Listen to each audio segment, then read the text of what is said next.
Was there a blog post or a chapter in the book that was actually difficult for you to write? Because I know it's a culmination of these blogs that you did over the 5-year period. Right. But was there one that you actually thought, oh, this is fine, and then you realized, you know, this is actually affecting me? Ah, interesting.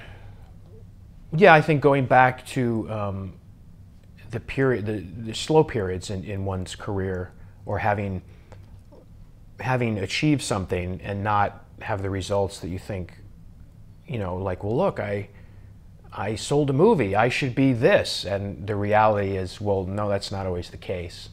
After I sold my first spec, it was my 5th spec, but it was my first spec that I sold. I was at the time doing catering because I had worked in restaurants before I went to film school, and after, you know, because I always didn't want to get into a day job where I would not have any time to write. And so restaurant was good money, and it would free you up to be able to write, as long as you would write, because that's important. I was in a restaurant with a lot of people wanting to be actors, and they love playing the role of an actor, but not actually doing the work. So if you're given the free time to do it, you better do it.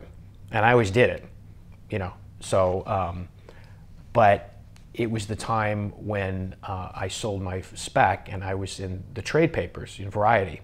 And every writer wants to be in Variety, right? Then you say, oh, I made it, right? Well, the day that I was in Variety, the headline was this new company had formed, and they optioned my script, and they were going to buy it and make it into their first movie.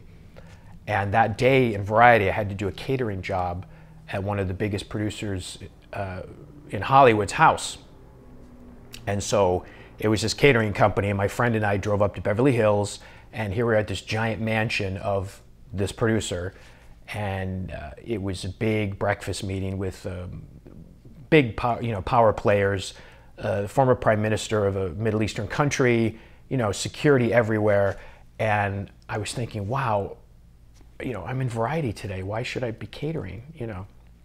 And also I was thinking in a way, which is in the book, what if this producer had you know, rejected my screenplay? And here I am in his house serving him coffee, you know, so just be careful about who you, you know, disrespect, you know, on the way up or down, because, you know, you just might end up in their house pouring coffee for them, you know. But that was hard to write, but I look back on that now and laugh, you know, but it's the reality of the business, because as you know, it's a step deal. So whenever anything sells, you know, it's in steps, and you may not get the final steps. So when a screenplay sells, you get a little bit of money, and then a little bit of money for the next draft, and then it has to be made for you to get the bonus.